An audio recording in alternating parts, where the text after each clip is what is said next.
Buenas tardes, Dios les bendiga. Dios les bendiga grandemente a todos los que ya están presentes en esta segunda unidad de teología del Nuevo Testamento. La primera unidad que vimos la semana pasada, estábamos hablando aspectos generales acerca de lo que es la teología del Nuevo Testamento. Y lógicamente estamos hablando la característica de una teología bíblica. Hoy vamos a continuar con la teología de los evangelios. Entendemos que el material que ya le enviamos la semana pasada, por favor, déle lectura y al final aparecen unos ejercicios que son de repaso para fijar los conocimientos que usted puedan obtener en los mismos. Hoy, por lo tanto, como la materia es un poquito amplia, extensa, vamos a aprovechar el tiempo que tenemos para comenzar, diríamos, hablando acerca de los diferentes tipos de teología o la clasificación que tenemos en la teología del Nuevo Testamento. En primer lugar, la teología bíblica del Nuevo Testamento tiene un acercamiento único a las Escrituras. Eso lo vimos ya la semana pasada también. Estudia la palabra de Dios dentro de su contexto histórico, siguiendo su desarrollo gradual, es decir, tal como surge del pensamiento de sus autores, como se ve reflejado en cada escrito de uno de ellos, y nunca es impuesta sobre los escritores. O sea, nosotros no podemos imponer nuestros criterios teológicos cuando hacemos teología del Nuevo Testamento. Tenemos simplemente que analizar el pensamiento, lo que Dios revela a través de ello y no a la inversa. Por lo tanto, la teología del Nuevo Testamento tiene 4 características fundamentales y eso siempre tenemos que tener presente. En primer lugar, los resultados de su investigación deben ser presentados de manera sistematizada, aunque no tiene la particularidad que desarrolla los mismos contenidos del texto sin arreglo a otro contenido. Es decir, esta teología no sigue los mismos criterios que la teología sistemática. Esta teología del Nuevo Testamento sigue los contenidos de cada autor, los contenidos de cada sección. Por ejemplo, podemos hablar la teología de los evangelios sinópticos, la teología de Hechos de los Apóstoles, etcétera, etcétera. Por lo tanto, no vamos a tener un desarrollo teológico por tema, como están las teologías sistemáticas, amén, tomando aún de otros autores para formar una unidad. No, el quehacer de la teología de la teología del Nuevo Testamento es presentar sus conclusiones, amén, de manera sistematizada, pero siguiendo su propio método. En segundo lugar, esta teología presta atención cuidadosa al hecho de que la revelación tomó forma en la historia, por lo cual el contexto histórico es significativo. Tanto el contexto, amén, del autor, como también el contexto de los lectores de esa época. O sea, cómo se desarrolló, cómo recibieron, amén, esa revelación. O sea, la revelación cobra vida dentro del contexto de los mismos autores, de los mismos escritores. En tercer lugar, esta teología tiene la particularidad de que se enfoca en la progresividad de la revelación. No es como un todo. En la sistemática yo puedo hablar por Espíritu Santo y puedo analizar diferentes nombres del Espíritu Santo, puedo analizar diferentes funciones o ministerio del Espíritu Santo, etcétera, etcétera. En esta teología tengo que ver lo que dice tal libro sobre el Espíritu Santo. No es una presentación, diríamos, temática de la doctrina completa del Espíritu Santo, sino lo que se revela en ese libro acerca del Espíritu Santo o acerca del Señor Jesucristo o acerca del Padre, etcétera. O sea, tiene un enfoque en la progresividad, amén, lo cual es importante. Sigue el orden, sigue el contenido que está revelado en cada libro sin agregar o quitar absolutamente nada. Y en cuarto lugar, la teología bíblica es la única, la Biblia en esta teología es la única fuente de su doctrina y es el esquema teológico, amén, que tenemos que tomar en cuenta. Por lo tanto, todo teólogo bíblico debe aceptar sin reparo la doctrina de la inspiración verbal y plenaria de las Escrituras y la autoridad que tiene la palabra de Dios sobre cualquier otro escrito.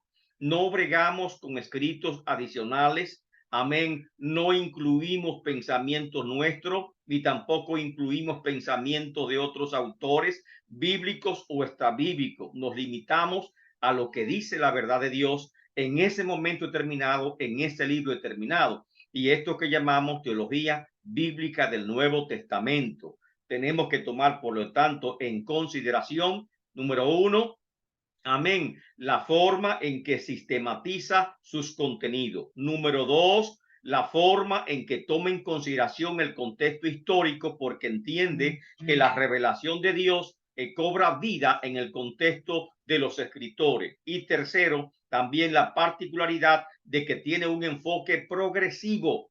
Amén. No es completo, no es absoluto, sino tal y como se encuentran contenidos, amén, en cada libro. De esa misma forma nosotros vamos a tenerlo. Y en cuarto lugar, en consideración que la Biblia es su única fuente de doctrina de lo que es la teología bíblica del Nuevo Testamento. Estos cuatro criterios deben tomarse en cuenta, ya que vamos a analizar a continuación cuál es el contenido teológico de los evangelios. Y por lo tanto, no, cuando hablamos, por ejemplo, de cristología, no nos vamos a ir al Antiguo Testamento, ni tampoco vamos a recurrir a los escritos de Pablo para poder completar alguna idea o pensamiento de los evangelios. No, simplemente nos vamos a limitar al contenido que tienen los evangelios sobre cada doctrina en particular, sin poner de nuestras ideas ni complementarlo con otros escritos bíblicos, porque esto es la teología bíblica que se manifiesta de manera gradual. Amén. Y lógicamente, al finalizar ya lo que es el estudio de todo el Nuevo Testamento, ya le corresponde a la teología sistemática presentar en conjunto un resumen, amén, de cada aspecto teológico. Ahora, en otro lugar tenemos que ver cuál es la metodología que utiliza la teología bíblica. Ya vimos, por una parte, que su única fuente de doctrina es la Biblia, que se enfoca progresivamente en la inspiración tal como fue revelada a los autores del Nuevo Testamento, y por lo tanto debe implementar métodos que sean coherentes con los contenidos propios de la teología bíblica. En tal sentido, esta teología bíblica tiene como método sistematizar la verdad revelada durante un periodo específico o a través de un autor determinado. Por lo tanto, hablamos de la teología de los evangelios, la cual vamos a ver a continuación. Podemos hablar de la teología de los signóticos, de la teología de Juan o la teología juanina, la teología de Hechos de los Apóstoles, la teología de Pablo, de las epístolas de Pablo o Paulina, la teología del libro de Hebreos, etcétera, la teología de Pedro o Petrina. Amén. De esa forma, amén, aparecen los grandes temas teológicos de la teología bíblica del Nuevo Testamento. Y por lo tanto, vamos ya con esta breve introducción a comenzar a considerar lo que son, amén, los contenidos teológicos de los evangelios. Ya sabemos que los primeros tres evangelios reciben el nombre de sinópticos. Amén.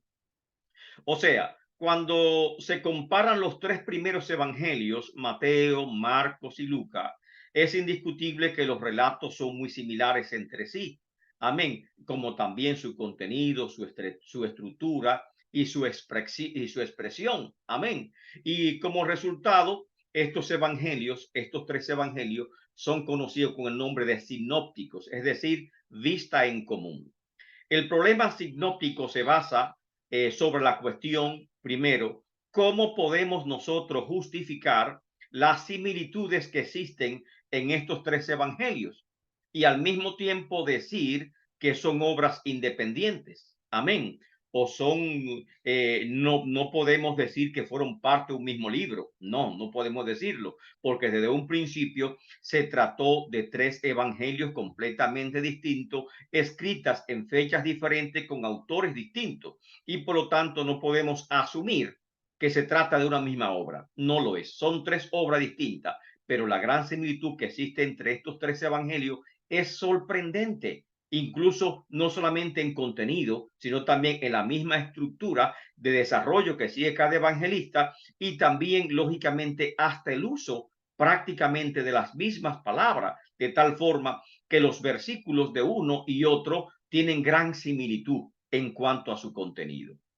Existen muchos pasajes, muchas historias, muchos discursos que son completamente paralelos. Ahora, ¿cómo nosotros resolvemos el problema sinóptico? Dicen que es problema porque tenemos que decir cuál es o explicar cuál es la relación en estos tres evangelios. Amén. Entonces, en primer lugar, ¿qué podemos hacer? Amén. No podemos pasar por alto el problema sinóptico, como que, amén, como que no existe, porque sería esto un error grave, ya que en realidad existe un problema sinóptico. ¿Cómo se expresa ese problema sinóptico? Fíjense ahora, solo 55, de 50 a 55 versículos de Marcos, amén, no se encuentran en Mateo o Lucas. Casi todo el Evangelio de Marcos se encuentra ya sea en Mateo o ya sea en Lucas. Solo 55 versículos no se encuentran copiados o reflejados, por así decirlo, ni en Mateo ni en Lucas. Así que el Mateo tiene 1068 versículos y de esos 1068 versículos, 500 son similares a los de Marcos. De tal forma que el Evangelio de Lucas tiene 1149 versículos, de los cuales 320 versículos son similares a los que están en Marcos. Entonces, ahí representa y ahí está claro que existe un problema sinóptico. ¿Por qué? Porque hay una estrecha similitud entre estos tres evangelios. Además, cerca de 250 versículos de Mateo y Lucas muestran un paralelismo cercano con Marcos. Amén. Entonces, lógicamente, que no podemos negar que existe un problema sinóptico. Amén. Si son autores diferentes, si fueron escritos en tiempos diferentes, amén, y tienen propósito distinto, enfoques teológicos distintos, ¿cómo es posible que exista tan estrecha similitud entre estos tres evangelios? Amén. ¿Cómo lo podemos explicar?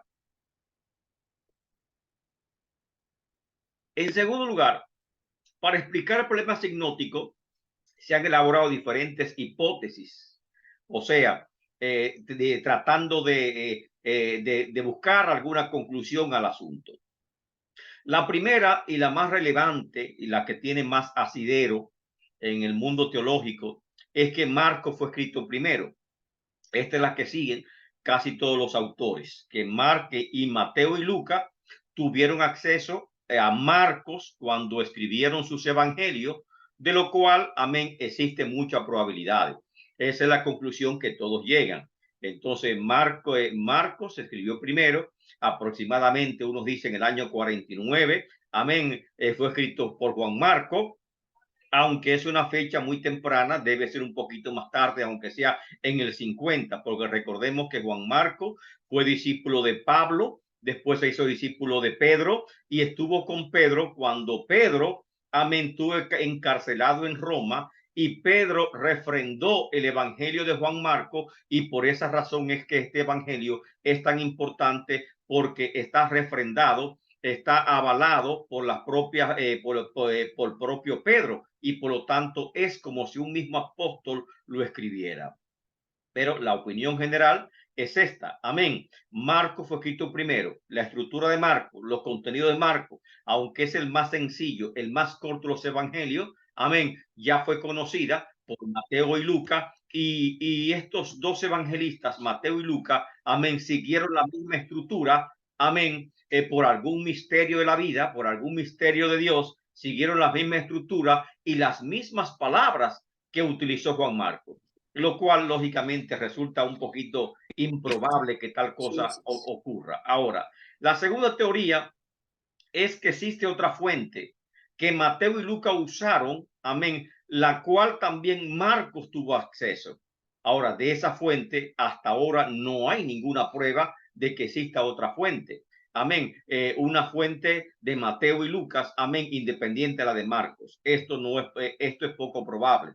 Y otra idea dice que los tres usaron una fuente común y por lo tanto los tres evangelios se parecen bastante. Amén. Pero ¿cómo explicamos que se usan prácticamente las mismas palabras? Amén. O sea que es demasiado estrecho la conexión que hay entre estos tres evangelios. Ahora bien, teólogos liberales, por su parte, declaran que Marcos fue el primero y que Mateo y Lucas copiaron de Marcos, que esta es la primera teoría. Y que, sin embargo, ahí lo agregan algo más, que Mateo y Lucas usaron otra fuente a la que llaman Q, de la cual ellos pudieron haber obtenido el material para sus evangelios. Amén. El problema es, nos preguntamos, ¿existe alguna evidencia para un documento llamado Q? No, no lo hay en lo más mínimo. Ninguna porción o fragmento de ese documento Q jamás ha sido encontrado. Ninguno de los padres de la iglesia primitiva mencionó jamás un evangelio fuente en sus escritos del cual se sirvieron para copiar estos tres evangelistas. Amén. O sea, no existe tal documento Q. Así que tenemos que, no sé, confiar en el Señor, esperar que el Señor nos revele cuál es este misterio, este reto de interpretación que representan los tres evangelios hipnóticos. Amén. Y seguir adelante. Ahora, es claro que hay varias posibles explicaciones para el problema signótico. Es posible que cualquiera de los evangelios que haya sido escrito primero, posiblemente Marcos, aunque todo el mundo dice que Marcos es el primero, aunque los padres de la iglesia reportaron que Mateo fue escrito primero que Marcos y que los otros escritores de los evangelios tuvieron acceso, amén, a él. Con respecto a esto, no hay absolutamente ningún problema con la idea que ya sea Mateo o que ya sea Lucas copiaron del texto el evangelio de Marcos o usaron sus evangelios. Esto no representa ningún problema a última instancia. El problema signótico, por lo tanto, no podemos decir que es insuperable. ¿Por qué? Porque no afecta, amén, el tema, no afecta el tema de la inspiración ni tampoco contribuye ningún obstáculo con lo que respecta a la teología bíblica del Nuevo Testamento. ¿Por qué razón? Porque la inspiración concierne a los escritores sagrados y no a la fuente. Es como en el Antiguo Testamento. ¿Qué fuente utilizó Moisés para escribir el Pentateuco? Tal vez utilizó alguna fuente. Es posible que haya utilizado una fuente, pero ¿tiene algún, recae acaso o representa alguna dificultad para considerar estos escritos como inspirados? No. ¿Por qué? Porque la inspiración recae no en la fuente que él pudo haber usado, sino en Moisés, que recibió la inspiración, y por lo tanto Dios pudo inspirar a cualquier escritor para hacer referencia o para utilizar cierto contenido de una fuente y o de otra fuente en particular. O sea, no afecta en lo absoluto ni el contenido de la teología bíblica, ni tampoco afecta en lo absoluto la doctrina de la inspiración. Y por lo tanto, amén, aunque el problema signótico es un tema que trae muchas inquietudes y muchos debates a nivel de teología bíblica, sin embargo, nosotros entendemos que no es un tema insuperable, amén, y que tenemos que proseguir adelante, amén, en estos contenidos de lo que es la teología de lo signótico. Ninguno de los evangelios nos da un panorama completo de la vida de Jesucristo. Esto es claro. Leemos los evangelios, leemos Mateo, pero Mateo no tiene toda la historia de Cristo completa. No tiene todos los milagros, no tiene todos los discursos de Jesús, no tiene todos los hechos de Jesús. Simplemente Mateo seleccionó un número determinado de narraciones de hechos de Jesús, un número determinado de discursos de Jesús, con un propósito determinado para presentar su evangelio. Es decir, ¿qué es el nuevo evangelio? Un evangelio no es una epístola, no es una carta. Amén, parece forma de carta, pero es más que una carta, porque no encontraba muchas veces el formato normal de una carta, las partes normales de una carta, el saludo, la introducción, la conclusión o epílogo. No encontramos esas características de carta o epístola en los evangelios. Tampoco se puede decir que es un tratado teológico. Entonces, ¿qué son los evangelios? Los evangelios, como su nombre lo indica, es una literatura especial, que así le llamamos evangelio, simplemente porque tratan de persuadir a sus lectores para que crean en Cristo Jesús. Tienen gran contenido de apología, porque es un discurso de demostración, de prueba, para convencer, para persuadir, para motivar a las personas a creer en Cristo Jesús. Y precisamente el evangelio también tiene cierto parecido a lo que es un tratado homilético de homilía, de predicación, amén, con un enfoque para salvífico sobre todo. Ahora, por otro lado, Juan, de igual manera, organizó su evangelio en torno a un propósito determinado. Y precisamente Juan fue quien dijo que Jesús dijo muchas palabras, muchas cosas, e hizo Jesús, que si nosotros habríamos de escribir todo lo que Jesús dijo e hizo, dice Juan, lógicamente en una hipérbole, una exageración, no cabrían en todos los libros del mundo, expresó Juan en Juan 21:24. En tal sentido, podemos decir, por ejemplo, ¿qué hizo el propio Juan para su evangelio? Que es muy distinto a los sinópticos, sigue un patrón completamente distinta, y las palabras de Juan no suenan como una copia de ningún sinóptico, porque es completamente original. Juan organizó su evangelio en torno a 8 milagros de Jesús. Amén, que él eligió cuidadosamente para demostrar que Jesús es Dios, la deidad de Cristo, demostrando con esta forma, con 8 milagros que ningún hombre pudo jamás realizar, amén, que Jesucristo era Dios. Estos 8 milagros los intercaló con 9 discursos de Jesús. Y de esta forma, magistralmente, Juan compuso su evangelio. Eso hizo también Mateo.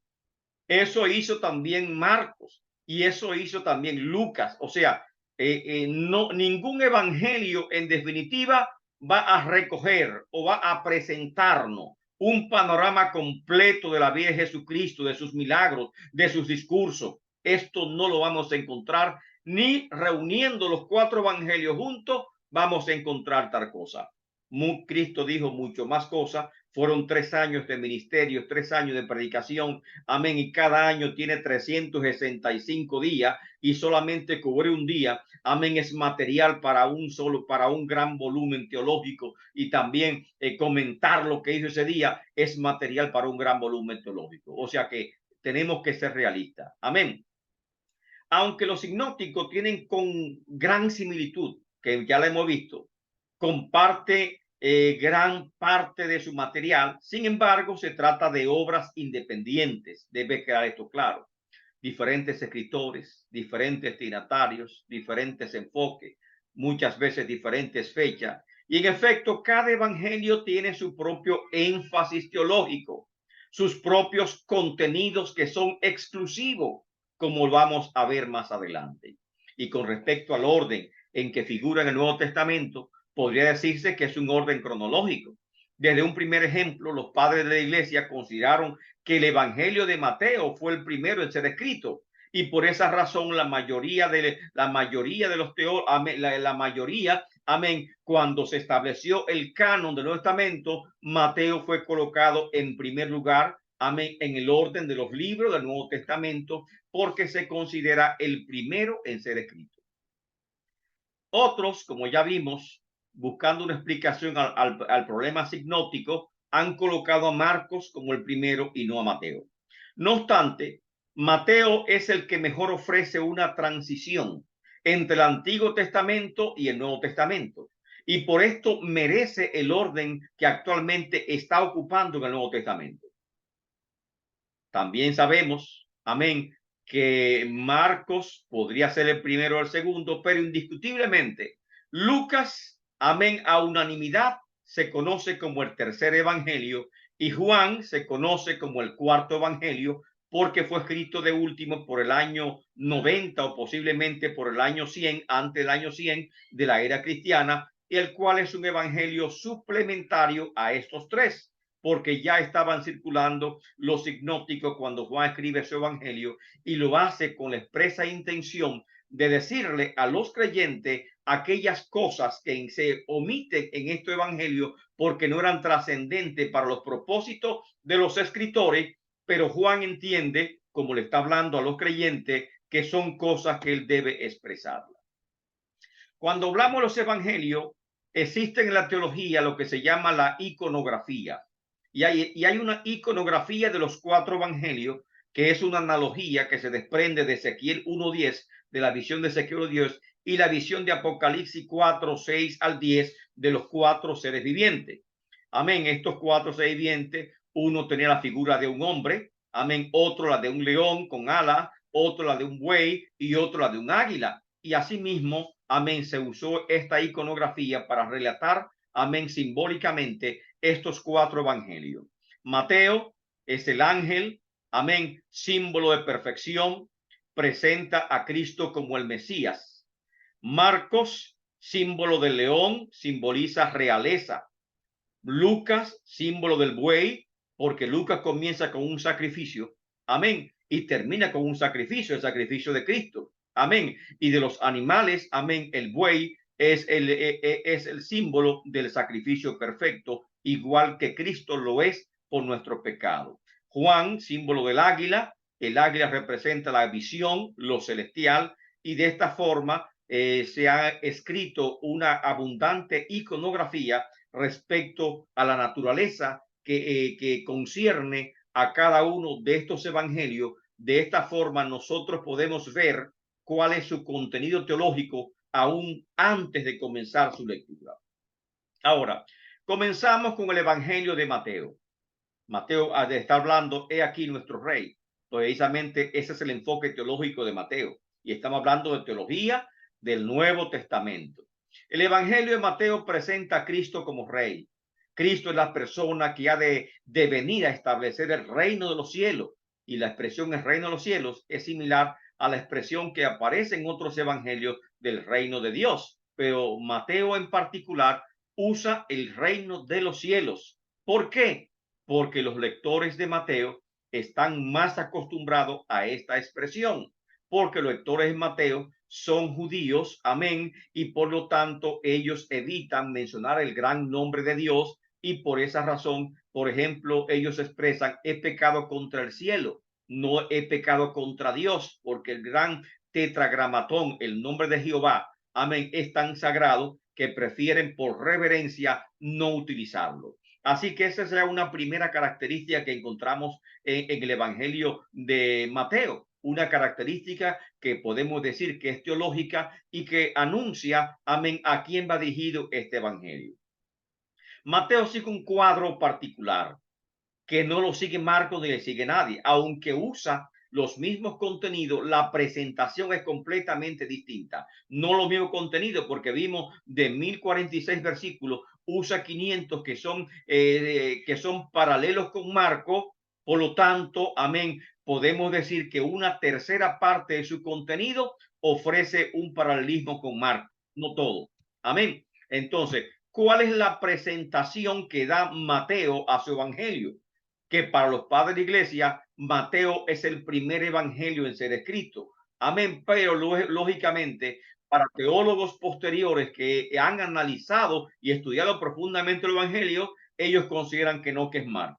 No importa la discusión, como ya hemos visto. Amén. La discusión de los signóticos no importa, porque la inspiración recae sobre los escritores y no sobre la fuente. Así que por esa razón nosotros entendemos que está perfectamente normal que amén la similitud que existe en cada evangelio, y perfectamente positiva, porque si son testigos oculares de lo que Cristo hizo y dijo, amén, lógicamente que cada escritor lo expresa conforme a su propia personalidad.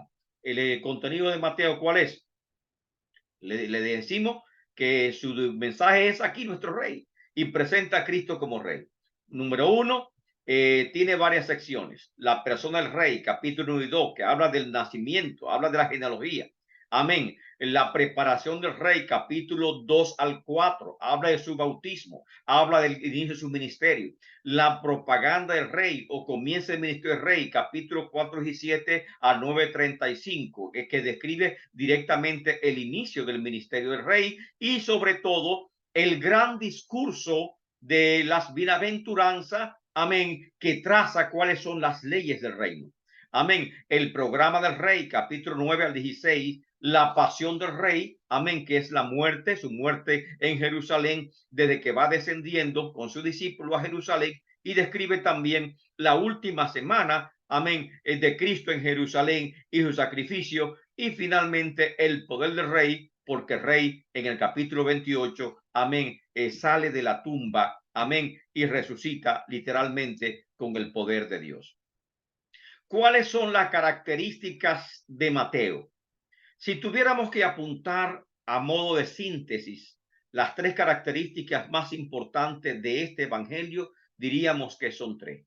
Primero, se trata de un evangelio didáctico. Propósito es de enseñar. Y más que didáctico, es apologético, porque está demostrando por el uso de las citas del Antiguo Testamento que Jesús de Nazaret es el Mesías, es el Cristo, y así lo está enseñando al pueblo judío. Segundo, es un evangelio de cumplimiento, porque está hablando, citando cada vez, una y otra vez, el cumplimiento de las profecías en Cristo Jesús desde su nacimiento, desde su concepción, desde su nacimiento, en su ministerio y hasta en su muerte. Todo es un evangelio de cumplimiento. Y en tercer lugar, es un evangelio de los discursos del Señor Jesús. Destaca el afán didáctico y el interés pedagógico del redactor de este evangelio, que es Mateo. Amén. Que lógicamente fue aceptado en el canon del Nuevo Testamento desde muy temprano, y los padres de la iglesia reconocieron que el autor indiscutiblemente era Mateo.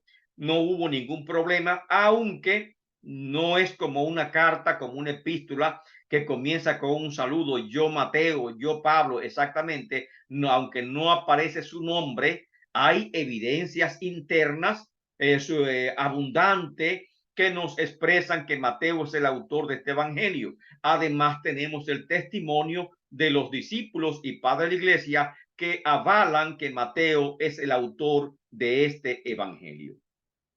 Esta obra notable es un libro clave en la Biblia. Mateo tiene como característica principal que es el libro que más recurre al Antiguo Testamento y recoge más profecías del mismo que ningún otro libro del Nuevo Testamento. En efecto, Mateo cita unas 60 veces el Antiguo Testamento. Esto resulta lógico, ya que fue escrito primeramente para los judíos. Pero también es el libro que más avanza en dirección al Nuevo Testamento, más que otros evangelios, siendo el enlace perfecto entre el Antiguo Testamento y el Nuevo Testamento. Comienza con la genealogía de Cristo, sigue con el nacimiento de Cristo, brinca la predicación de Juan el Bautista en el desierto y su mensaje de poder. Amén. El mensaje de Juan el Bautista. He aquí la voz que clama en el desierto, cumpliéndose la profecía de Israel. Amén. Hasta que Cristo desciende de Nazaret hasta el mar, el río Jordán, para ser bautizado por Juan en el río Jordán. O sea, es un registro, una narración maravillosa que contiene, muy notable, que contiene el Evangelio de Mateo. Amén. Y con un propósito teológico impresionante, el que tiene el Evangelio de Mateo. Hablando de propósito teológico, nos preguntamos, ¿cuál es el propósito teológico de Mateo? Este evangelio responde a 4 interrogantes y así lo relata todo su contenido. La primera interrogante ¿es Jesús de Nazaret el Mesías del Antiguo Testamento? Esa es la primera pregunta que cuando usted lee el Evangelio de Mateo tiene que hacerse, porque eso es lo que está demostrando Mateo y con abundante cita del Antiguo Testamento. En efecto, Mateo demuestra que Jesús tiene la genealogía correcta, pues es el hijo de David y por lo tanto heredero legítimo del trono de David, igual que el Mesías que Israel estaba esperando. Cumple con esa condición. Luego demuestra que Jesús de Nazaret es el Mesías indiscutiblemente, por la gran cantidad de profecías que se cumplen en él, las cuales abarcan todas las etapas de su vida, su nacimiento, conforme al cumplimiento. Y lo grande es que habla el nacimiento y cita el cumplimiento de la profecía, o sea que va trabajando en paralelo. Isaías 7:14, amén, se cumple en Mateo 1:23, y así sucesivamente. Cada aspecto que va narrando está marcando puntualmente las profecías que se van cumpliendo, amén, sin pasarse una de ellas. Por eso es que dicen que es un evangelio didáctico, porque está enseñando, está abriendo las profecías, está abriendo la ley y mostrando de qué forma se van cumpliendo en Cristo Jesús. Y también es un evangelio de cumplimiento, porque señala el cumplimiento de esta profecía. Esa es la primera pregunta. ¿Es Jesús de Nazaret, este Jesús que nació en Nazaret, hijo de María y José, es el Mesías del Antiguo Testamento? ¿Es el Cristo? Amén. Y desde un principio, Mateo demuestra que sí, indiscutiblemente, este es el Cristo. Segunda pregunta que debe hacerse la mente lector de Mateo es esta: si Jesús de Nazaret es el Cristo, ¿por qué pues no instauró el reino mesiánico prometido? Estamos hablando de la mentalidad judía. Los judíos esperan un Mesías político que va a instaurar en su venida el reino de David y que va a sentarse en el reino de David y reinará para siempre. Y por lo tanto, su muerte evidentemente muestra el fracaso de este Mesías y es evidencia de que no era el Mesías. Entonces ahí cabe la pregunta, una pregunta del punto de vista de los maestros judíos. Si Jesús de Nazaret era el Mesías, ¿por qué pues no instauró el reino mesiánico prometido? En efecto, más que ningún otro evangelio, Mateo trata de explicar las dos venidas de Cristo, los dos advenimientos de Cristo Jesús. Un primer advenimiento como siervo sufriente del que habló el profeta Isaías, y un segundo advenimiento en gloria con gran poder, amén, de lo cual Jesucristo habló abiertamente con sus discípulos, amén, y sin embargo no lo estaban entendiendo. Y sobre esta, amén, este tema está bien explicado en este evangelio de Mateo.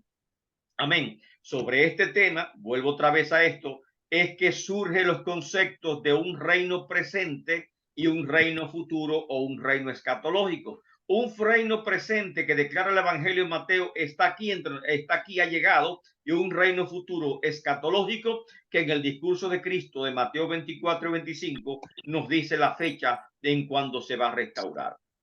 La tercera pregunta que contesta Mateo: ¿se establecerá el reino mesiánico algún día? O mejor dicho, ¿cuándo se establecerá el reino de Dios? El concepto del reino de Dios es predominante en el Evangelio de Mateo. Recuerde que Mateo no dice reino de Dios, sino reino de los cielos. Amén. De hecho, toda la estructura de este evangelio se enfoca a este tema. Comienza con la genealogía del rey, el nacimiento del rey, la infancia del rey, el inicio del ministerio del rey, las leyes del reino, las parábolas del reino de Mateo capítulo 13. O sea, que hay un énfasis mateológico marcado de este evangelio en el concepto o en la doctrina de lo que es el reino de los cielos o el reino de Dios. Finaliza su evangelio, Mateo, respondiendo a la pregunta de sus discípulos. Una pregunta que es clave: Señor, ¿cuándo sucederán estas cosas?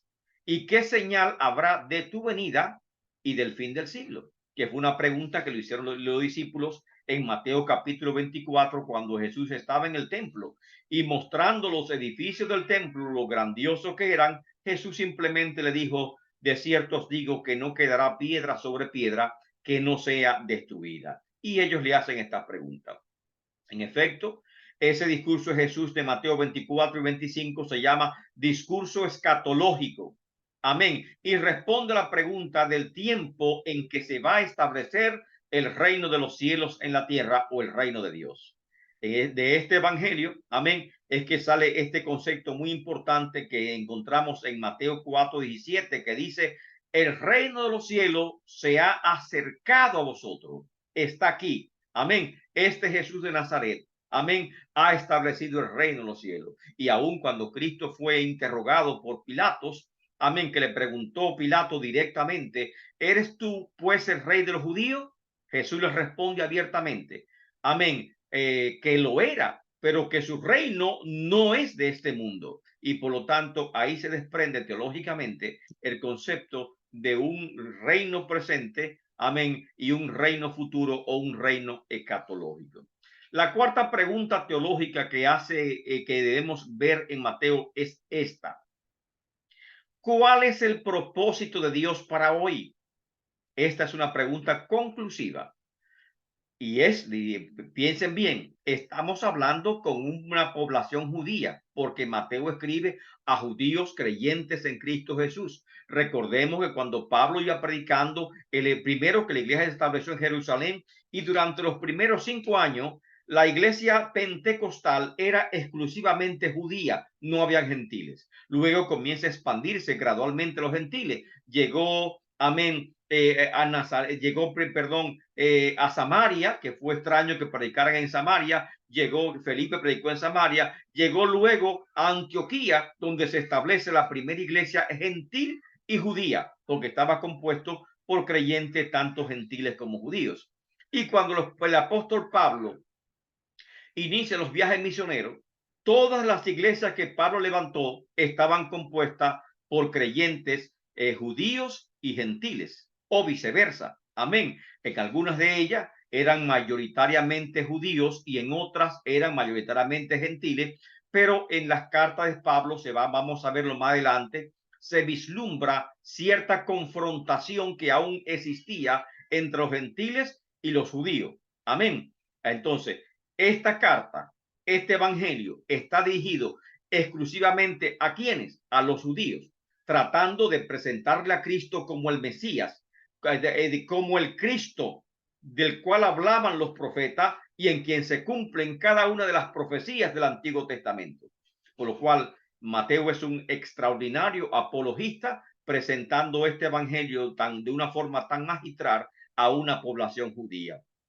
Entonces le dice, si Jesús de Nazaret es el Cristo, el Mesías que ustedes estaban esperando, si Jesús de Nazaret vino en esta primera venida para expiar los pecados de todos, porque explicó, amén, que habían dos advenimientos, un advenimiento como el siervo sufriente que se cumple Isaías 53, que moriría por nuestros pecados, y el segundo en gloria que venía. Si Jesús de Nazaret en su segunda venida, la cual demostró que sí había una segunda venida, establecerá el reino de Dios en la tierra, y la gran pregunta es esta. Entonces, ¿qué debemos hacer? ¿Qué debe hacer la nación judía? Amén. ¿Qué debe hacer la nación judía? La respuesta es obvia. Aceptar a Jesús como su Mesías, como su rey, el cual viene a sentarse sobre el trono de David, su padre, y reinará para siempre sobre él. Por lo tanto, en Mateo, Jesús es el cumplimiento de las promesas a Abraham. Mateo, amén, es el cumplimiento de las promesas a David de un reino eterno que no tendría fin jamás. Es el cumplimiento de las profecías de Isaías y de otros profetas también, como también de los salmos de David. Los salmos proféticos de David se cumplen todos en Mateo. Amén. Y por lo tanto, este reino que todo israelita esperaba, ya que ellos se consideraban a sí mismos como hijos de Abraham, amén, lo cual le daba garantía a ese reino que Jesús confronta una y otra vez en los evangelios, porque es un evangelio escrito para ellos, lo confronta. Si ustedes son hijos de Abraham, las obras de Abraham harían, amén, confrontándolo para llevarlo el camino de la verdad. El mensaje de Juan el Bautista es dirigido completamente a los judíos también. Amén. Y amén, es la presentación que nos da este evangelio de Mateo. Baldwin Hernández. Sí, maestro, para colaborar con lo que usted está diciendo, cuando uno conoce el propósito exegético del libro de Mateo, uno se da cuenta por qué el libro de Mateo comienza con la genealogía de Cristo. Y es específicamente por eso, porque los judíos esperaban un Mesías. Y para medir a Jesús como el Mesías, tenía que empezar primero por la genealogía de quién viene, de qué raíces viene.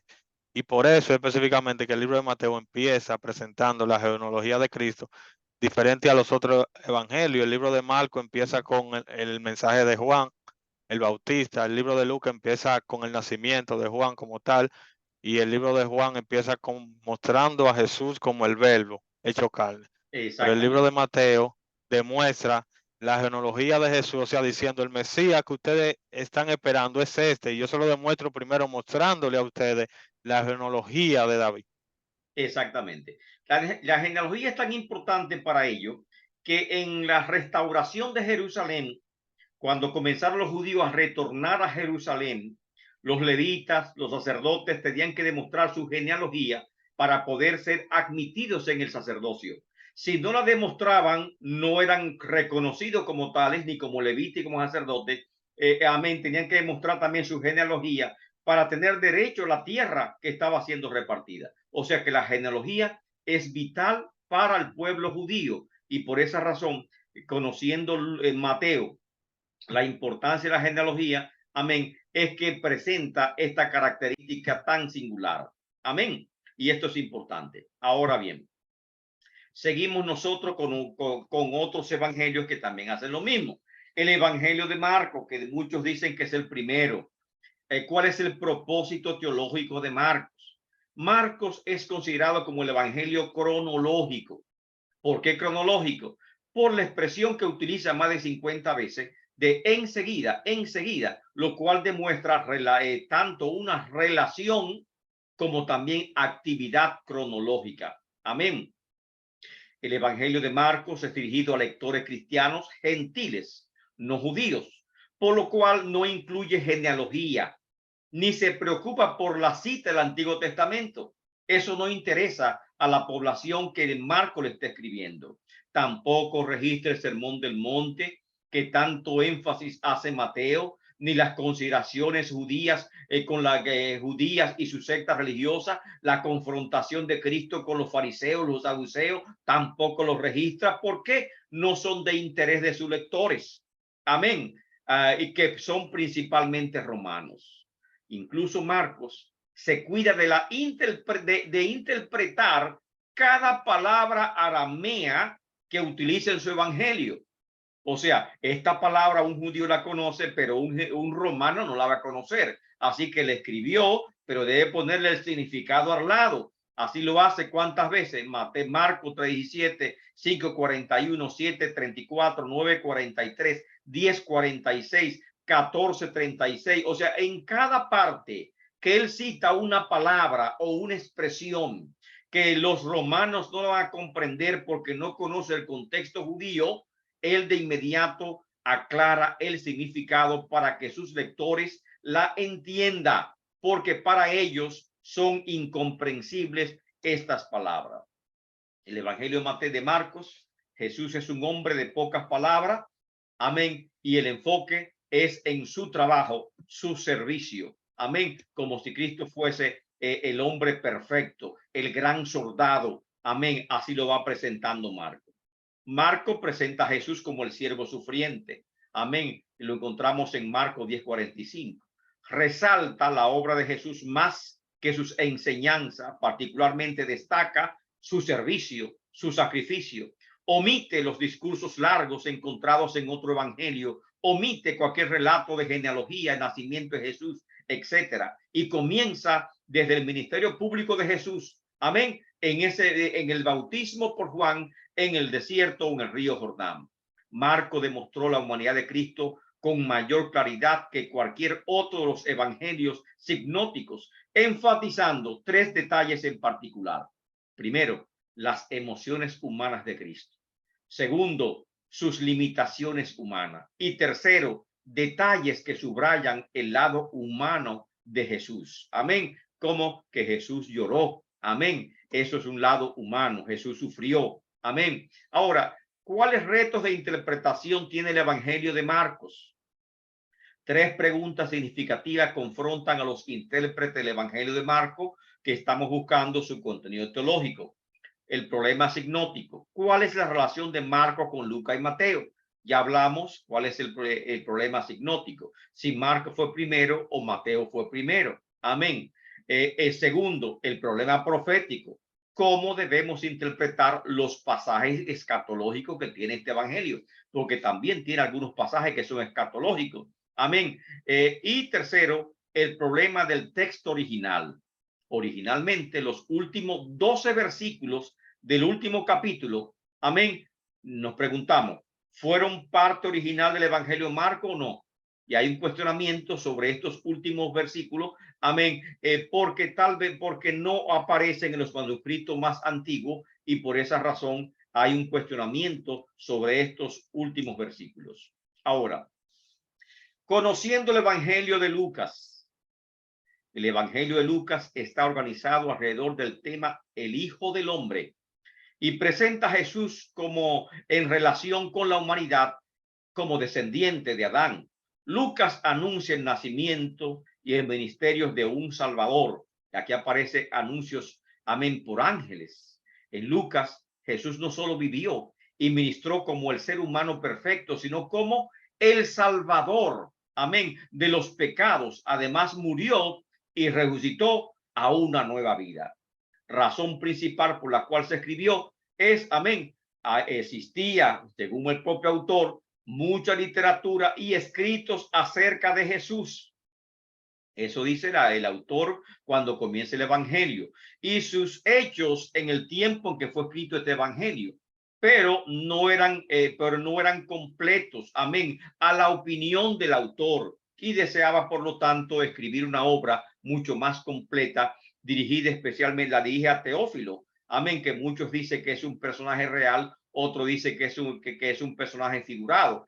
Entendemos nosotros que es un personaje real, posiblemente un creyente, amén, de origen griego, amén, que tenía una alta posición en lo que es el Imperio Romano.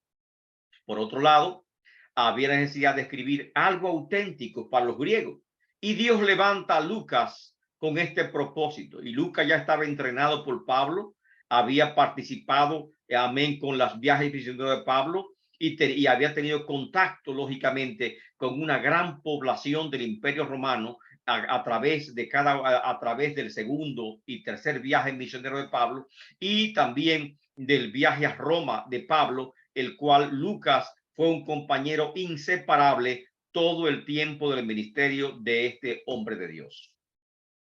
¿Cuál es el enfoque teológico de Lucas? Lucas es esencialmente un apologista. ¿Qué es un apologista? Uno que presenta una defensa. El primero de la cristiandad, podemos decir. En su evangelio le da prominencia a ciertos temas.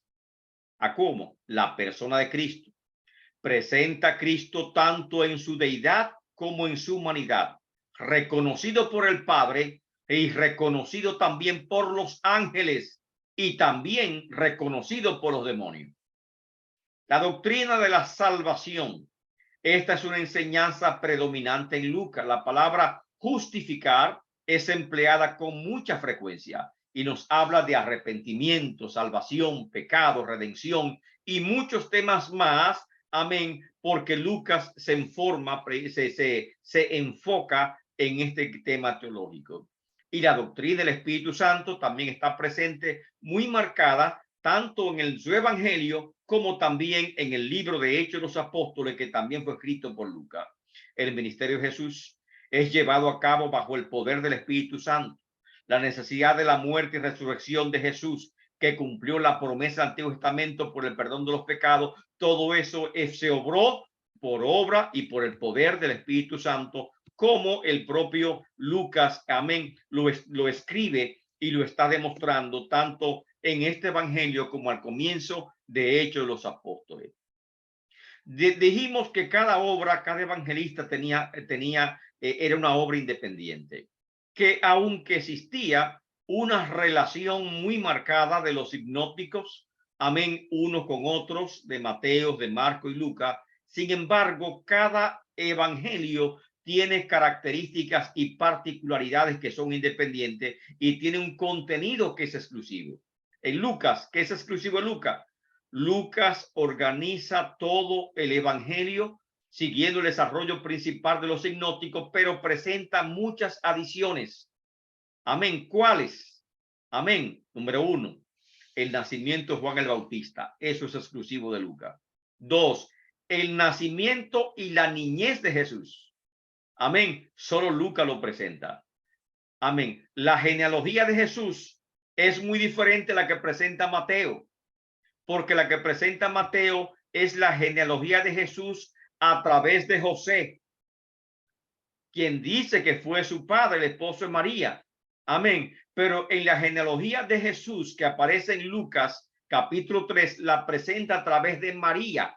No menciona a María, sino menciona al padre de María. Amén. Y por esa razón muchas personas indoctas comienzan a comparar las dos genealogías y va a encontrar como que hay contradicción en ambas genealogías. No hay contradicción, son dos líneas genealógicas distintas. Una, la de Mateo, es una genealogía a través de José hasta llegar a Abraham. Amén.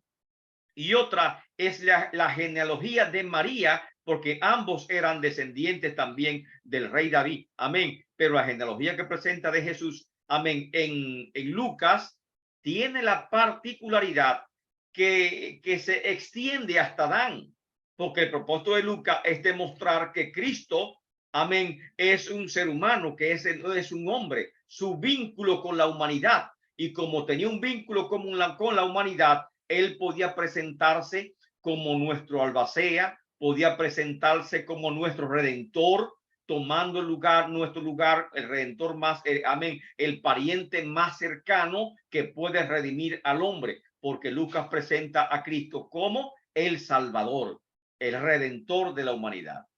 El sermón en Nazaret, ese sermón es exclusivo de Lucas. El llamamiento de Pedro, ningún otro evangelio lo tiene. La historia de Zaqueo, solamente en Lucas. La burla que Herodes hace de Jesús, solamente en Lucas. La aparición de Cristo a los discípulos camino en Maús, tremenda, bella historia, solamente la encontramos en Lucas. Es característica de Lucas. Amén. Que no esté esto escrito, que no estén en Marcos o que no estén en Mateo, no significa que no haya ocurrido.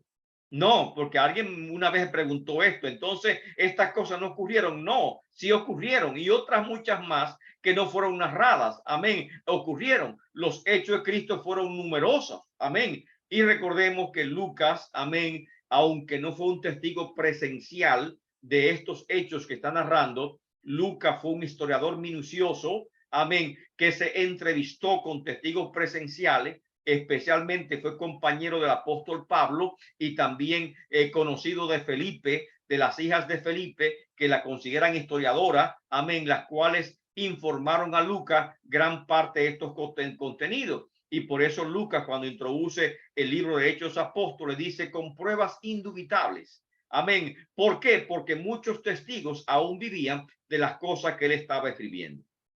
Ahora, milagros exclusivos que solo están en Lucas. La pesca milagrosa. Amén. Recuerden, hay dos pescas milagrosas. No la confundamos con la que aparece, amén, al final del ministerio de Cristo. Amén. Con 7 de los apóstoles que después de su muerte fueron a pescar al mar de Galilea, pensando que ya todo había terminado y que no podían, no eran capaces de proseguir, amén, la función que Cristo le había encomendado.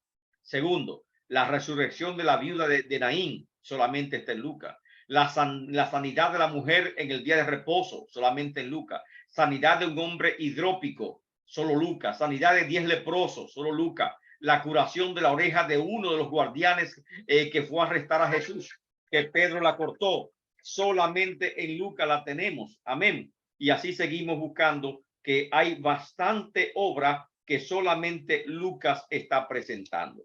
¿Cuál es más solamente Lucas?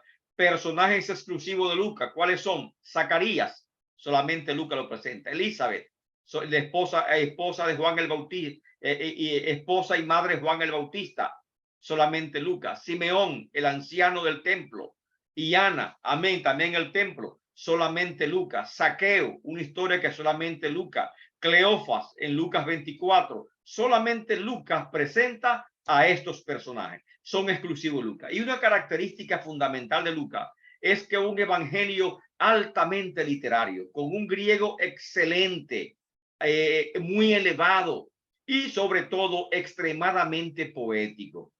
Y por eso aparece 4 grandes cantos, 4 sublimes himnos de la iglesia de todos los tiempos. El Magnificat, canto que María entonó cuando fue visitada por Elizabeth. Eso es bellísimo.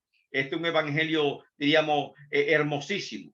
El Benedictus, canto de Zacarías en el nacimiento de Jesús. Amén. El Gloria in Excelsis, canto de los ángeles con los pastores. El Nunc Dimittis, amén, la oración de Simeón en la dedicación del templo. Esos cantos, amén, son bellísimos, amén. Son cantos preciosos que solamente se encuentran en el Evangelio de Lucas y es una característica, amén, de este Evangelio tan sublime.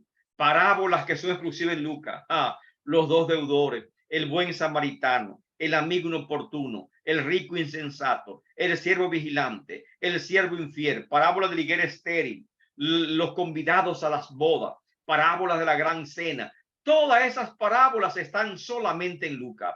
El que edificara una torre, el rey que marcha a la guerra, la moneda perdida, el hijo pródigo. ¿Y sabe por qué? Porque Lucas siempre se está enfocando en los menesterosos, en los que están en dificultad, en los que son rechazados, en los que necesitan ayuda. El mayordomo infiel, el hijo pródigo, el rico y Lázaro, el deber de un siervo, la viuda y el juez injusto. Bellísimo. Amén. El fariseo y el publicano, las 10 minas. Amén. Todas estas parábolas son preciosísimas, con un contenido asombroso y solamente le encontramos en el Evangelio de Lucas. Amén. Y esto es muy lindo sobre todo. Ahora, el Evangelio de Juan no se considera sinóptico, por supuesto. No traza el mismo cuadro, el mismo marco, el mismo desarrollo que los 3 primeros evangelios. Este evangelio tiene una particularidad, es único. Amén. ¿Cuál es el propósito de este evangelio? Preguntamos. El hecho de que, de acuerdo con la tradición, Juan tenía conocimiento de los evangelios sinópticos es estratégico para el contexto histórico del evangelio de Juan. Al parecer, Juan escribió su evangelio para hacer una contribución única al registro de la vida del Señor, con un evangelio espiritual dirigido a los creyentes. Lógicamente, tenemos el evangelio de Mateo dirigido a los creyentes de origen judío. Tenemos el evangelio de Mateo dirigido a los creyentes de origen romano. Y tenemos el de Lucas dirigido ya a los creyentes de origen griego, aunque los griegos romanos, la misma cultura, pero los griegos, entiéndase, son los ilustrados, amén, son los nobles, son los que tienen, amén, más arraigada la cultura griega con sus filósofos, amén. Y por lo tanto, él dirige a los sabios este evangelio, pero faltaba alguien que escribiese con el corazón más abierto a los creyentes, amén, de ya sea judío, romano, gentil, amén, de una forma más universal. Así que Juan, el anciano, Juan, ya porque ya era un anciano cuando escribe este evangelio, amén, y lógicamente ya Juan había salido de la isla de Patmos cuando escribe este evangelio, amén, es un evangelio más espiritual, amén, que por lo tanto es comparado con el águila, porque el águila se remonta a lo espiritual. Las características únicas del evangelio refuerza este propósito. En primer lugar, Juan suplió una gran cantidad de material único no registrado en ningún otro evangelio. En segundo lugar, frecuentemente sufrió información que ayuda a entender los acontecimientos de los sinópticos. Entonces, por tal razón, cada evangelio es una unidad independiente, sí. Por cada evangelio está completo. De acuerdo al propósito de cada escritor, cumple su propósito, cumple su cometido y tiene un enfoque teológico determinado.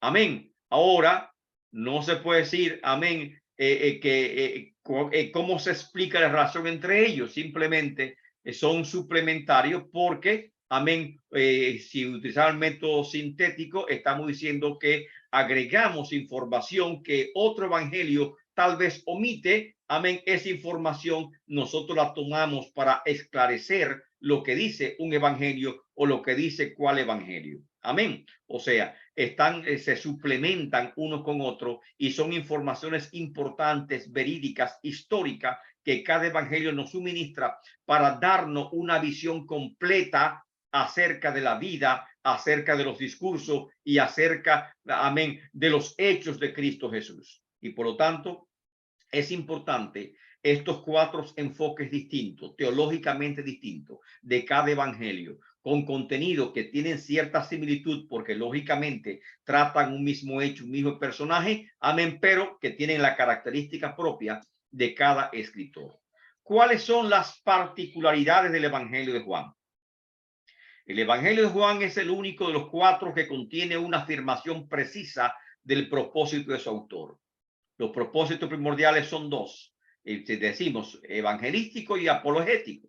Juan 20, 30 y 31 dice: estas cosas se han escrito para que creáis que Jesús es el Cristo, el Hijo de Dios, y para que creyendo tengáis vida en su nombre. Es un propósito lógicamente evangelístico que todo escritor de los evangelios tiene en mente. Eso lo tuvo Mateo, amén, lo tuvo Marco, lo tuvo Lucas, amén, persuadir a las personas a creer, demostrando, amén, a través de sus escritos que Jesús es el Cristo, amén, el Mesías, conforme al enfoque de Mateo, que Jesús, amén, es el Rey, conforme al enfoque, al enfoque de Lucas, el Salvador, amén. Y cada enfoque es pertinente tenerlo presente, porque representa el propósito de los autores. Ahora, vemos su propósito evangelístico cuando las palabras creer se usa aproximadamente 100 veces, amén, en este evangelio, más veces que todos los sinópticos juntos. El evangelio más filosófico también. Y ahorita el hermano mencionó que este evangelio comienza con un razonamiento profundo del verbo, amén, del logos de Dios, amén, un concepto eminentemente, diríamos, filosófico, porque correspondía, amén, a los grandes filósofos de Grecia que hablaban del logos, amén, como la esencia pura o la razón del universo, amén, esta esencia pura, esencia eterna, amén, que formó el universo, el logos. Ahora Juan utiliza ese concepto y nos habla de que el logos es Cristo Jesús, el mismo logo que estaban predicando los griegos, amén, como Heráclito, amén, y otros griegos como los estoicos que hablaban del logos, amén, y otras interpretaciones posteriores, amén, que hablaban del logos, amén, es referida en esta introducción de este evangelio. En el principio era el verbo y el verbo era con Dios y el verbo era Dios. Por él todas las cosas por él fueron hechas y sin él nada de lo que existe fue hecho. Algo precioso. Amén. También el evangelio es bastante diferente de los otros. Más del 90% de Juan es único, es peculiar. Consigna Juan los 7 principales yo soy de Jesucristo. Ahí están los yo soy. Los 7 yo soy de Jesús en el evangelio de Juan. Amén. Afirmación: yo soy el pan de vida. Amén. Significado: él es el sustentador que nutre toda la vida. Amén. ¿Alguien de los presentes puede ayudarme con estos yo soy y su interpretación? ¿Qué entiende usted por estas expresiones que encontramos en el evangelio de Juan? Sí, maestro. Amén. Yo soy la luz del mundo. ¿Qué significa? Él es la fuente, él es la fuente. Dígamelo en sus propias palabras. Él es la fuente, él es la luz del mundo, él es la luz que alumbra. Él es la luz que vino a alumbrar a la humanidad. Estábamos en una oscuridad tremenda, pero gracias a Jesús, por eso dice, yo soy la luz del mundo. Entonces nosotros como pueblo somos una luz, y dijo Jesús, una luz no se puede encender y ponerlo debajo de un almud. Por eso dijo, así alumbra vuestra luz delante de vuestro Padre, para que vean vuestras buenas obras. Soy el buen pastor. Él es el que nos cuida, Él es el que nos protege, Él es el que nos alimenta, el que está pendiente de nosotros como hijos de Él. Entonces es protector, arriesgó su vida por nosotros los seres humanos. Yo soy la resurrección y la vida. Una promesa bastante grande que eso nos da ese valor para seguir adelante, porque en la resurrección Jesucristo ganó la victoria, ganó el poder para que nosotros pudiéramos tener vida eterna. Entonces, su muerte va mucho más allá. Por otra parte, dice, yo soy el camino, la verdad y la vida. Nadie viene al Padre si no es por mí. Jesucristo es el camino.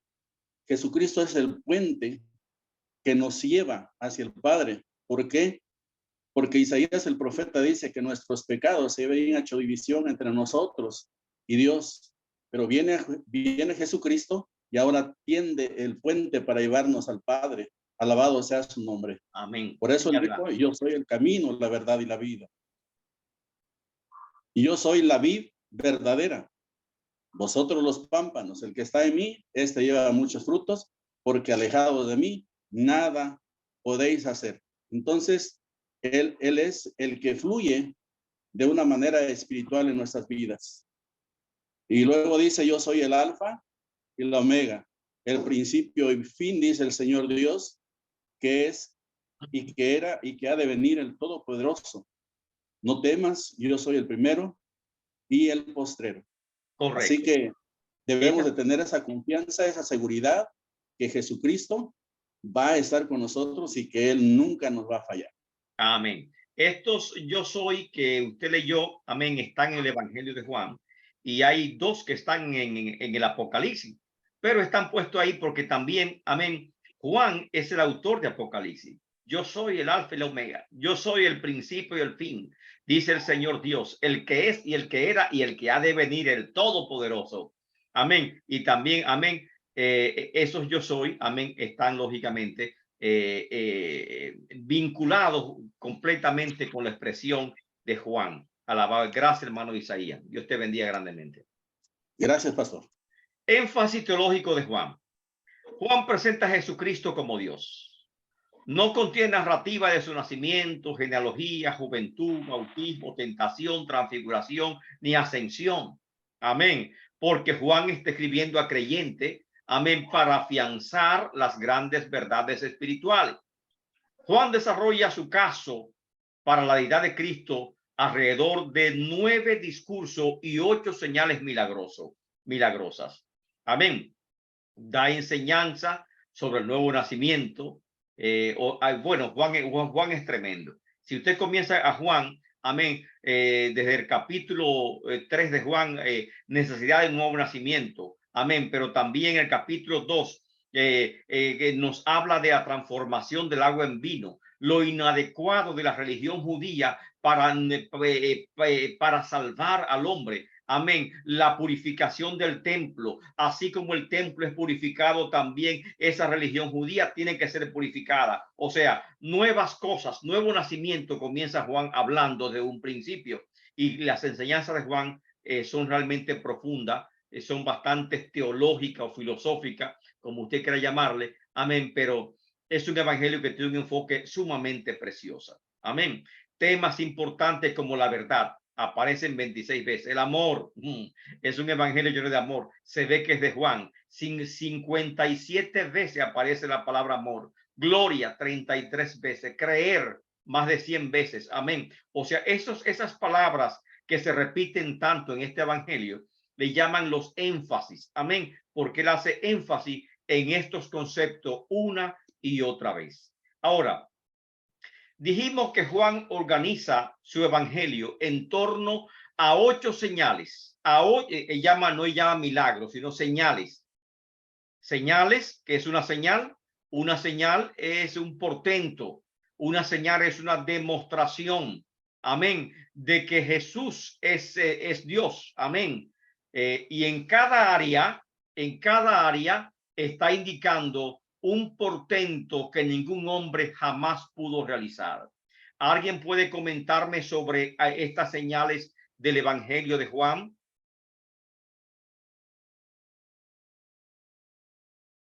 La primera señal, la conversión de agua al vino. ¿Me pueden hablar alguien de ellos? ¿Quién puede comentarnos? Sí, maestro.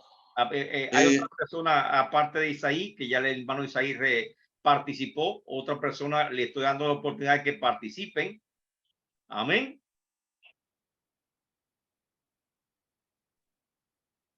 ¿No quieren participar? Amén, pero maestro. Amén. Adelante, Milagros. Cuando la conversión del vino, O sea, sí, correcto. allí En el contexto que estamos hablando, Juan presentó 8 señales por las cuales él demostró que Jesucristo es el Hijo de Dios y es Dios. Porque mostró estas señales en diferentes áreas que Cristo hizo, que ningún hombre pudo jamás haber realizado a menos que sea Dios. Amén. ¿Cuál fue la primera señal? Milagros me habló, ¿verdad? Sí, yo hablé. ¿Cuál Pero fue la no primera entendí señal? la pregunta. ¿Cuál fue la primera señal, Milagro, que Cristo hizo en el Evangelio de Juan? Bueno, fue convertir el agua en vino. Exactamente. O sea, esa fue la primera señal. Incluso cuando él se presenta allí, ¿verdad? Él le dijo a su madre que todavía no era el tiempo, o sea, de mostrar su ministerio. En cualquier cosa me corrige, maestro, pero tengo entendido eso. Está perfecto. Ahora, usted ve ahí en la pantalla que dice campo de poder. La transformación del agua en vino. ¿Sobre qué actuó? Sobre las cualidades de la materia, o sea, de lo que era el agua, ¿verdad? Y la transformación que él hizo del agua a vino, o sea, ellos mismos vieron o sea, lo sobrenatural que él hizo en ese momento, convertir ese agua, y era algo totalmente divino. Ok, ahora, esto tiene un mensaje espiritual para nosotros, la conversión de agua en vino. Porque recuérdese que el Evangelio de Juan es sumamente filosófico, espiritual, profundamente espiritual. Sí, ¿Tiene algún significado para usted la conversión de agua en vino? Claro, la transformación que hizo parece que le digo que allí fue una divinidad, o sea, de la transformación del agua en vino. Correcto. Fíjese, hay una particularidad, Milagro, es que cada señal está asociada con un relato. Con la conversión del agua en vino, ¿sabe qué viene? A continuación, la conversación de Cristo con, ¿cómo se llama con este que fue de noche a Jesús? Nicodemo, correcto. Que siendo maestro de la ley le fue a donde Jesús de noche. Amén. Correcto. ¿Y de qué le habló Jesús a Nicodemo?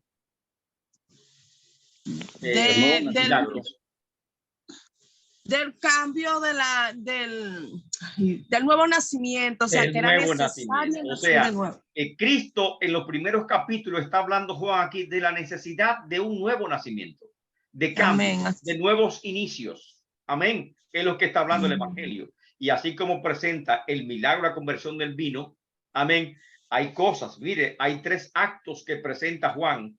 1, el milagro de la conversión de agua en vino. ¿Sabe qué sigue? 2, purificación del templo. 3, la conversación con Nicodemos de la necesidad del nuevo nacimiento. Y los 3 hechos están asociados. Amén. Hay un mensaje asociado con esos 3 eventos. Amén. O sea, tanto para el judaísmo, tanto también para el hombre natural. Amén. Está hablando de necesidad de nuevos comienzos y está hablando, amén, de lo inadecuado del hombre natural o lo inadecuado del judaísmo. Amén. Para entrarnos al reino de Dios. O sea que la conversión del agua en vino es sumamente bella. Giovanni, Esther. Sí, maestro. También puedo observar que cada una de esas señales está asociada con la presentación que Juan le da al inicio del Evangelio, cuando él dice que en el principio era el verbo, y el verbo era con Dios y el verbo era Dios. O sea, presentándonos la palabra, porque el verbo es la palabra misma, donde nosotros observamos que por medio de la palabra el Señor fue creando todas las cosas.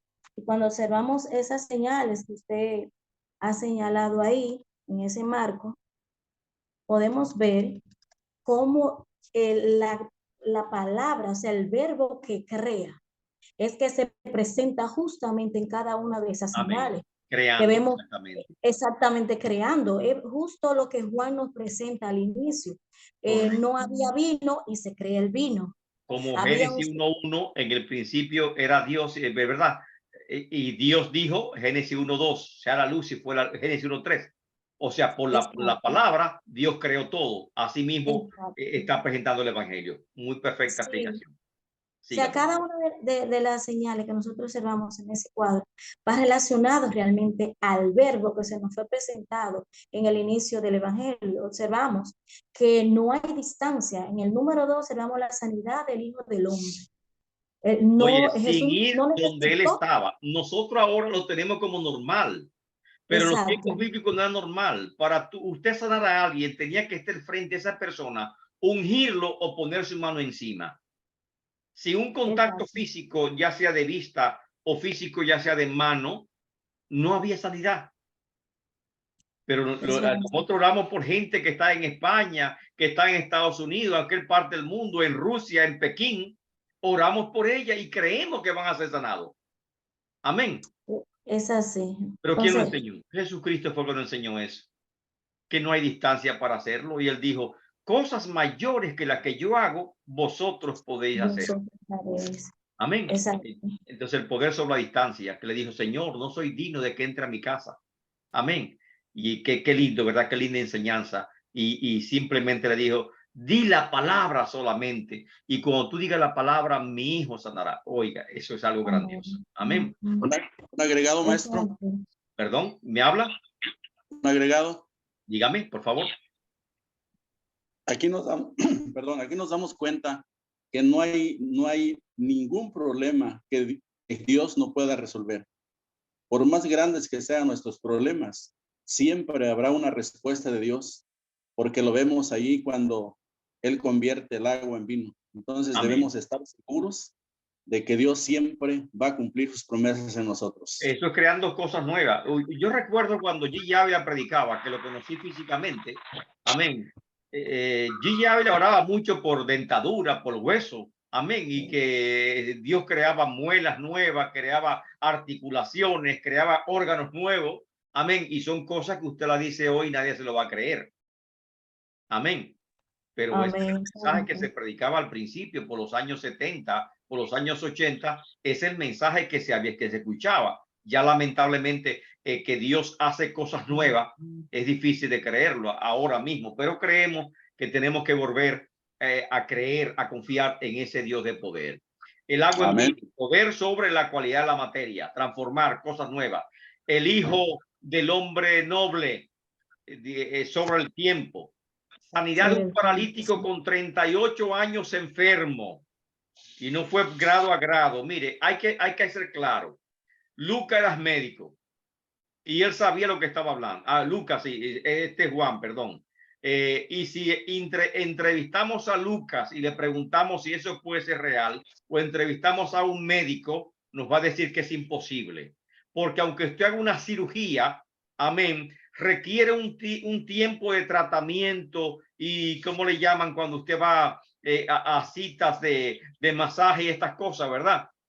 De terapia bastante prolongado para poder caminar.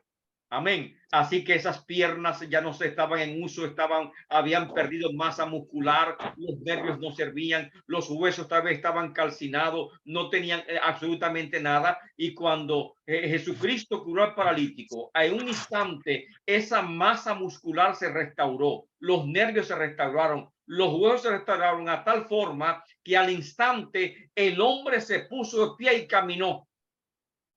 Amén. 38 años enfermo y ese milagro ocurrió. Alimentación de los 5,000, sobre poder sobre la cantidad de la materia.